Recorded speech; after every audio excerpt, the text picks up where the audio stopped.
Alright, so today I'm going to do a video on packing armor. I had someone ask me recently, like, how do I pack my armor for fights? And since I'm actually packing up for a fight today, I thought I'd go through kind of what my process looks like in general and talk about the kind of two different types of packing that I do.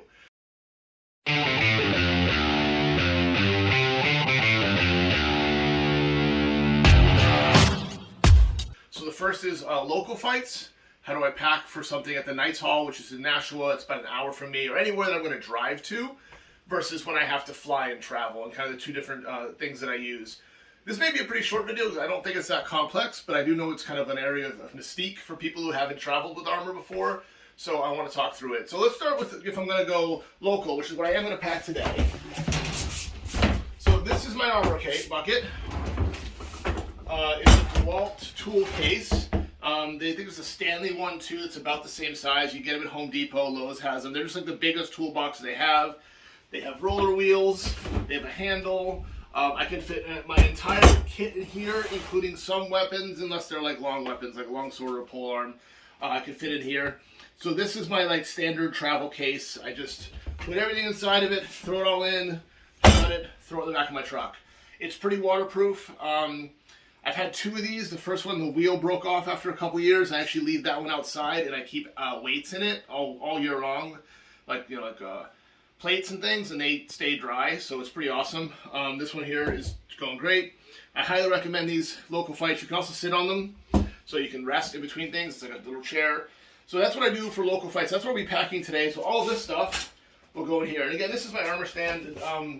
I made this not to display armor in like a pretty way, but it lets everything dry out. So I just hang it up here after I oil things. I just hang it in down here randomly, let it dry, and that way I know that there's going to be minimal or no rust on it. And much less for me to have to clean. So that's all I'll do today. I'm going to take all this stuff, I'm going to take it, I'm going to throw it in here, I'm going to go off to my fights.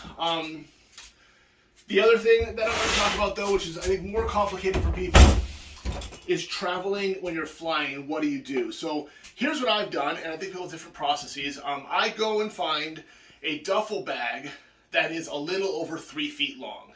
And the reason 3 feet long is that is what my 3-foot axes fit in, so I can bring at least axes with me, as well as my shorter swords. Any kind of falchion will fit in there as well. So if I go to melee, which is what I mostly travel for, I can bring my main weapons.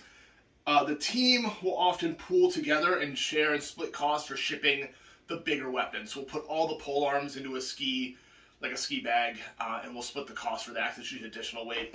So what I'll do is I go and I find a little duffel bag. This is a roller duffel bag I got. I got this one at Target, I think. Realistically, these last you about a year before you have to replace them. They will tear, they'll get damaged, but I've found them between $15 and $30. So this one's pretty nice, but you can see the handle's starting to break. There's a tear in the back wheel. I use this for two things. One, it is where I use to travel with, and I also use it to keep my soft kit in. So I bring this to the hall 2 to 3 times a week.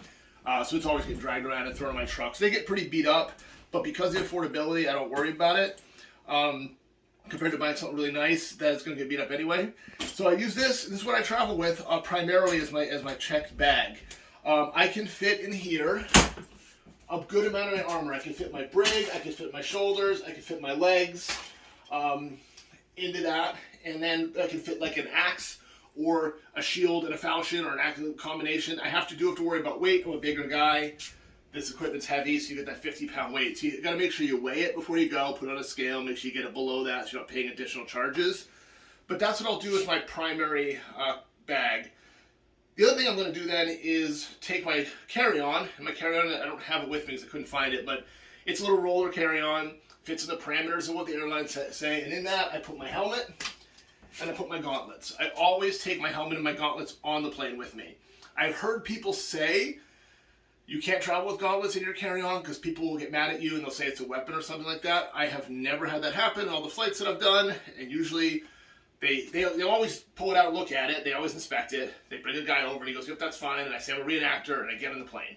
And that's it. I say, why is it in here? I go, "Because it's expensive, so I didn't want to risk losing it." And they go, "That's fine." So my helmet and my gauntlets will always go, and anything else I can fit in that. I'm trying to put as much weight as I can in there because they don't weigh it.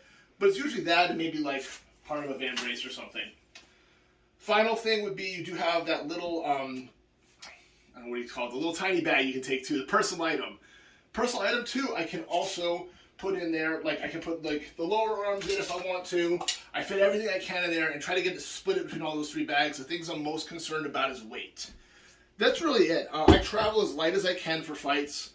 Most time if I'm going for a tournament, I'm there for 3 days. So I'm packing all my clothes in between my armor. I'm keeping stuff as tight as I can. I'm bringing minimal I need extra other than the equipment because I'm really there to compete, and that way I don't have to hopefully check 2 bags. That's pretty much it for packing. I mean, that's kind of what I'm going to do every time I go somewhere is I'm going to throw it all in. The other thing that's really important is after your fights, if you throw everything back in this kit, when you get this kit home, make sure that you open it up and you take everything out and you oil it down or let it dry immediately. Take your Gambison out of there if you threw it back in. Never leave everything in here because, like I said, this thing in particular is pretty watertight, which means the water isn't evaporating, it's staying in there and it's just kind of cycling through. It's going to rust everything. So as long as you take that out and air it out, you're fine. Like I said, this is why I have the armor stand up here. You can see some of my gear needs a little bit of maintenance, but it should be good for today. The last thing that I will talk about, if I can find it, let me see if I can pull it out real quick. So I said the last thing I did was get, this is actually a gift. I got a small golf bag. It was the smallest and cheapest one I could find. It's off Amazon.